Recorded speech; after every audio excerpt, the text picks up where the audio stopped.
جی بالکل، ریڈنگ دونوں میں نے دیکھی ہیں، اور فلاسفی میں تھوڑا سا پیدل ہوں، اور موجود یہ کہ بنیادی جو ڈسٹنکشن کی ہے انہوں نے، ایک تو انہوں نے یہ کہا ہے کہ نالج کی سورسز اور نالج کو جس طرح سمجھا جاتا ہے، جو ٹرم یوز کی جاتی ہیں وہ ویسٹ میں اور اسلامک ٹریڈیشن میں کامن نہیں ہے، سیم نہیں ہے، ان کے ایک مطلب نہیں ہے.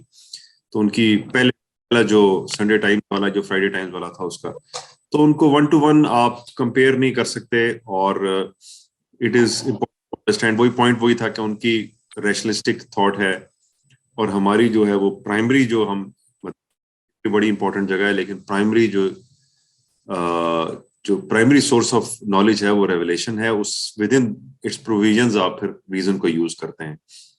تو ایک تو یہ، اور سیکنڈلی پھر انہوں نے ذکر کیا ہوا تھا کہ reason, intellect, intuition, Islamic tradition میں ان کے بڑے اسپیسیفک میننگز ہیں. اور اگین یہ جو ڈاکٹر حسین نصر والی کی میں بات کر رہا ہوں، اور جو کہ سیم میننگز ویسٹرن ٹریڈیشن میں نہیں ہے، ان کے ہاں اس کو بالکل ڈفرنٹ طرح سے ان کے میننگز لیے جاتے ہیں، جو بڑے لمیٹڈ ہیں، ریزن پر بیسڈ ہیں، اس طرح کے میننگز ہیں. تو بنیادی بات میں یہی سمجھ سکا ہوں. باقی جیسے ڈاکٹر صاحب اور آپ کنڈکٹ کریں گے تو انشاءاللہ کچھ سمجھنے کی کوشش کروں گا. ایکسلنٹ. یہاں ہمارے ساتھ سہیل رشید موجود ہیں، جو اچھی گہری نظر رکھتے ہیں اسلامی فلسفے پہ. تو جی میں بیسیکلی اسلامک فلسفہ ہی سیکھنے آیا ہوں یہاں. تو میرے خیال سے مختصراً تو بات یہی تھی، کیونکہ ریڈنگز بھی بہت چھوٹے سے مختصر سے تھے. اس میں ایک تو میرے خیال سے کوئی سیمینار وغیرہ ہوا تھا، تو اس کی ڈسکشن چل رہا تھا کہ کس طرح سے اسلامک فلسفی ڈفرینٹ ہے ویسٹرن فلسفی سے.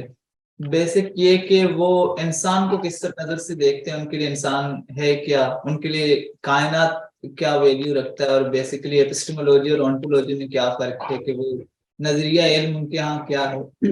تو سب سے بنیادی فرق تو یہ کہ ہم اپنے آئیر ایک چیز کو مانتے ہوئے ان سب چیزوں کو سیکنڈری ویلیوز دیتے ہیں، لوجک اور ریزن کو. ریولیشن کے بعد ریولیشن ایک بیسک گائیڈنس ہے، اس گائیڈنس کے نیچے رہتے ہوئے ریزن اور انٹلیکٹ کام کریں گے. باقی جو دوسری ریڈنگ تھا، اس میں تو یہ کہا گیا تھا کہ ان ٹرمز کی ٹرانسلیشن پھر خراب ہو جائے گی، اسی لیے انہوں نے میرے خیال سے اسلامک جو ٹرمز ہیں جو عربک اور ہیں ایز اٹ از یوز ہوں گے. تو وہ ٹرمز ایکچولی میں کیا ہے وہ مجھے بھی نہیں اچھی طرح سے سمجھ لگ رہا تھا. تو میں آج آ کے پوچھیں گے کہ اسلامک جو ٹرمز ہیں، ٹرمنالوجی ہیں، وہ کس طرح سے الحق کس طرح سے کام کرتا ہے. تو بیسک اس میں یہ تھا کہ الحق وہ ریزن کو مانتے ہیں، وہ ریزن جو خدا کی طرف سے آتا ہے. ال کے ورڈز کے اوپر تھوڑا اس کا ایمفیسس تھا کہ عقل سے پہلے ال کو سمجھنا ضروری ہے کہ ریزن ہاں کہاں سے رہی ہے. گریٹ. ابھی سمیر صاحب آپ کچھ اس میں ایڈ کرنا چاہیں گے؟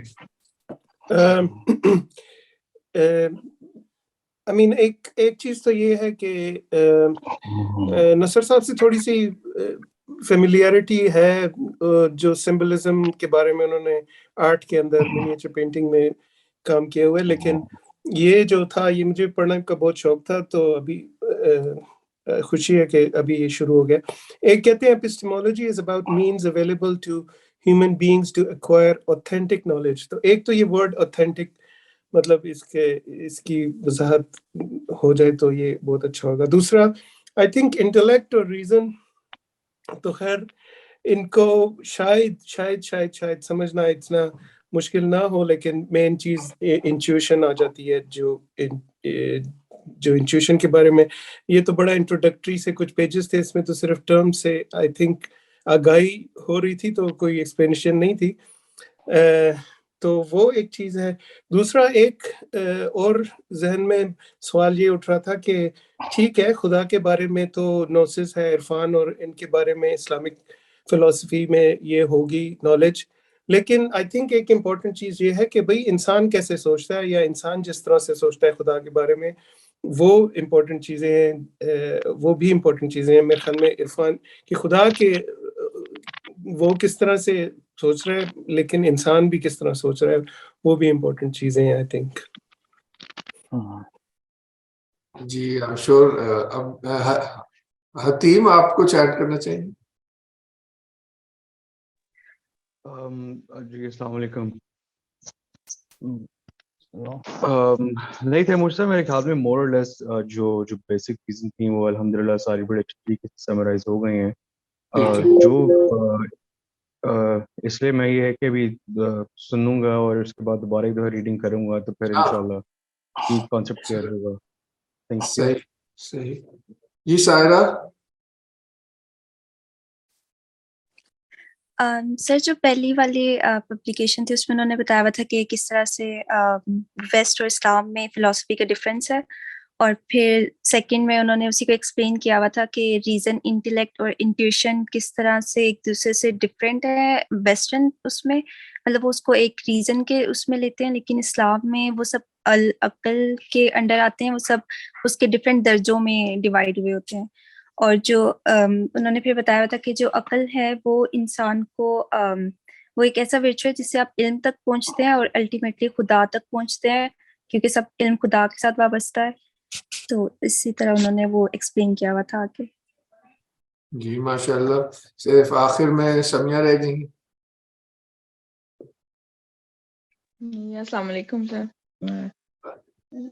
جی میں لیٹ جوائن کیا میں نے, تو ریڈنگز کی تھی میں نے, تو وہی جو پہلے ڈسکشن ہو چکی ہے تقریباً ساری, اسی سے تھوڑا سا میں آگے سائرہ سے کرتی ہوں کہ انہوں نے کہا کہ جو عقل کو ہے, العقل جو ہے وہ انسان کو انسان بناتی ہے, اور اس کی جو نالج جو پھر علم کا استعمال کر کے جو ہے وہ اللہ تک جو ہے انسان پہنچ جاتا ہے. اور قرآن میں بھی یہ ریفر بار بار ہوا ہے کہ سینٹرل جو رول آف عقل اور تفکر جس کا انہوں نے جو مختلف لفظ یوز ہوئے تھے, پھر عقل وہی ریزن, انٹیلیجنس اور فور سائٹ اور کامن سینس کو انہوں نے بتایا. تو یہ مثلا نیو بھی کچھ لفظ جو تھے کچھ تو سمجھ آئے ہیں کہ جو اردو فارسی وغیرہ میں یوز ہوتے ہیں. تو باقی استدلال کی بات کی, فراست کی بات کی, آہستہ آہستہ چلیں گے تو میرے خیال میں یہ سمجھ آئیں گی چیزیں. تو ڈفرینس انہوں نے بتایا تھا کہ بٹوین ویسٹ اور اسلام, جو پہلی فرسٹ ریڈنگ میں تھا ڈیکارٹ کا بھی ذکر کیا کہ کیسے اس نے جو ہم نے ابھی تک پڑھ کے آئے ہیں سارا, کہ اس کے نزدیک مین جو تھا ہر الٹیمیٹ جو سورس وہ انسان ہے جو ریزن کو وہ ٹھہراتا ہے, اور انڈیویجولزم, اور پھر کس طرح انڈیویجولزم جو ابھی تک ہم پڑھ کے آئے تھے کہ اس سے وہ میٹیریلسٹک سائڈ پہ چلا جاتا ہے, جبکہ اسلامک فلسفی میں کیا سپریم سورس آف نالج جو ہے وہ ظاہر ہے پروفیسی کے تھرو آ رہی ہے, ریویلیشن کے تھرو آ رہی ہے. تو یہی دونوں میں ڈفرنس ابھی تک پتہ چلا ہے. جی سر. جی بہت زبردست, بہت خوشی ہوئی آپ سب نے پڑھا ٹیکسٹ. اور ظاہر کچھ چیزیں تو اصطلاحات ہیں جو اس کی آپ کو کچھ لسٹ بھی دی ہے, انڈیکس بھی دیے, اور ایک اور میں ڈکشنری بھی ڈالی ہے, وہ میں اناؤنس نہیں کیا ابھی, وہ کر دوں گا کہنے کا زیادہ بھی نہ ہو جائے. ڈکشنری جیسے جیسے ضرورت پڑے گی آپ اس ڈکشنری کو بھی ریفر کر سکتے ہیں, dictionary of Islamic philosophical terms. Sir وہ پہلے کر دی تھی ایڈ. ہاں وہ انڈیکس کیا تھا, ہاں پھر ڈکشنری بھی کی تھی, ویسے اناؤنس نہیں کیا کہ وہ بھی کی. جی ڈاکٹر صاحب بسم اللہ. بسم اللہ الرحمن الرحیم.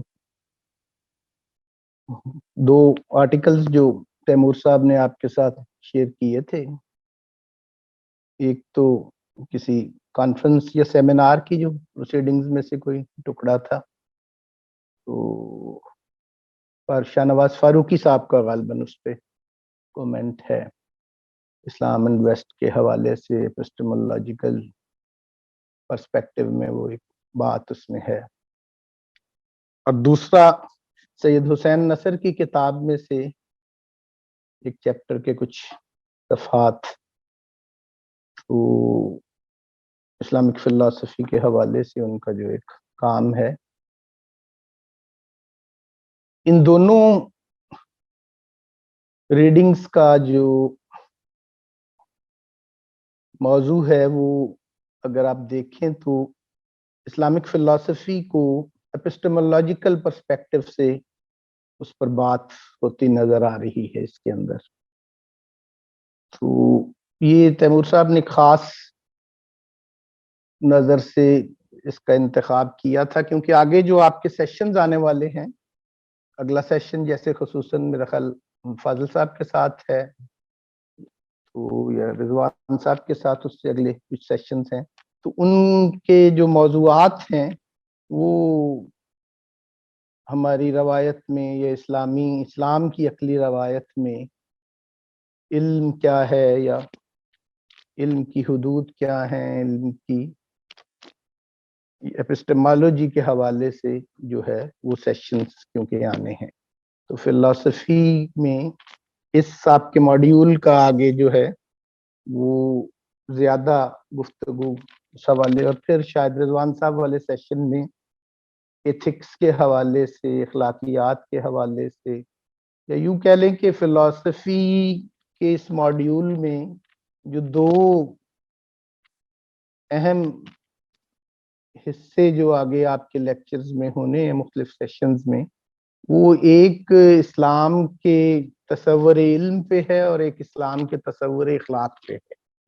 تو ایک کو شاید فاضل صاحب ڈیل کریں گے اور ایک کو رضوان ضمیر صاحب، شاید ان کے جو میں نے آؤٹ لائن جس طرح وہ دیکھی اور ڈسکس تیمور صاحب نے کی، تو اس ترتیب میں پھر انہوں نے اسلامک فلسفی پہ بھی آپ کے ساتھ جو ریڈنگز شیئر کی ہیں تو ان کا فوکس بھی اسلامک ایپسٹمالوجی ہے زیادہ، اور فلسفی کو یوں کہہ لیں کہ اس لینز سے دیکھنے کی ایک کوشش ہے، اور یہ لینز جو ہے فلسفی کو دیکھنے کا ہماری اپنی فلسفے کو دیکھنے کی جو ترتیب ہے یا ہماری اپنی اسلامک فلسفی کی جو اگر ہم تاریخی اعتبار سے اس کو دیکھیں تو وہ اگرچہ ایپسٹمولوجیکل لینز سے دیکھنا زیادہ پریکٹس میں نہیں تھا وہاں پر، لیکن آپ کے اس کورس کی جیسے کہ ترتیب ہے